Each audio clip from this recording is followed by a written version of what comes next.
আমি অনেক প্রবাসীকে দেখেছি যখন আমি এই প্ল্যাটফর্ম করি না, যে তারা টাকা নিয়ে আসে, এসেই একটা বাড়ি করে আগে, এবং বাড়িটা কিন্তু নিজের ইচ্ছা করেন, পরিবারের চাপে আশেপাশে মানুষকে দেখানোর জন্য একটা বাড়ি করে। তারপরে কিছুদিন পরে 3-4 বছর পরে দেখি তার ঘরে বাজার হয় না। আমি এরকম অনেক প্রবাসীকে খুব কাছে থেকে আমার গ্রামের বা আশেপাশে গ্রামে আমি দেখেছি, বাজার হয় না, মা বাবার চিকিৎসা হয় না, নিজে চলতে পারে, এসে কিছুদিন স্যুট টুট পরেছে, শার্ট টার্ট পরেছে, এরপরে দেখে লুঙ্গি পরে। তা আমি দেখলাম যে আসলে পুরোটাই পরিকল্পনার অভাব। তার কাছে কিন্তু টাকা ছিল, এমন না যে তার কাছে 20 লাখ 30 লাখ টাকা ছিল। আমার খুব কাছের একজন আত্মীয়, তিনি যখন বিল্ডিং করেছেন ওনার বাড়িতে, তখন আমাদের ঘর কিন্তু টিনের। আমি আজ থেকে ধরেন আরো 40-50 বছর আগের কথা বলছি।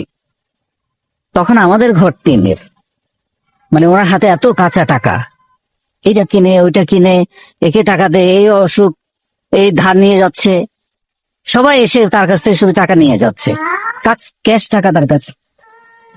কিন্তু যে মানুষগুলো তার থেকে টাকা নিয়েছে, ওই মানুষটা যখন অসুস্থ হয়, সেই টাকাগুলো পর্যন্ত তারা ফেরত দেয় নাই, তার টাকা ফেরত দেয় নাই। এবং হঠাৎ করে মানুষটা একদিন মারা গেছে, তার ছেলেমেয়েরা এখন খুবই খারাপ অবস্থায় আছে, অথচ আজ থেকে 45 বছর আগে তার বাড়ি বিল্ডিং হয়েছে।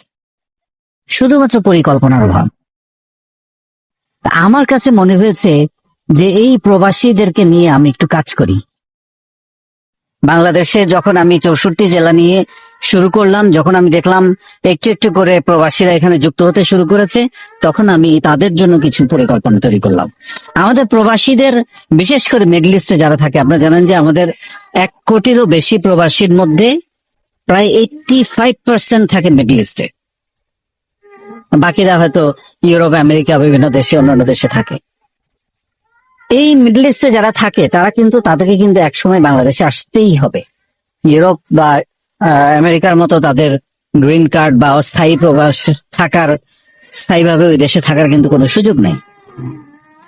এবং আপনারা দেখেছেন, আমি প্রবাসীদের আত্মত্যাগের গল্প নামে একটা অনুষ্ঠান শুরু করেছি। মাঝখানে আমার অসুস্থতা এবং আমাদের সম্মেলনের ব্যস্ততার কারণে একটু বন্ধ হয়েছে, আবার শুরু করব। সেখানে আমি অনেক প্রবাসীর গল্প শুনেছি, 20 বছর, 25 বছর, 30 বছর ধরে সৌদি আরবে আছেন, দুবাইতে আছেন বা বিভিন্ন দেশে আছেন। অবাক লাগে আমার যে তার পরিবার কোথায়, কার জন্য এত কষ্ট, কেন এই মানুষগুলোকে আমরা বাংলাদেশে আনতে পারছি না, সাহস দিতে পারছি না।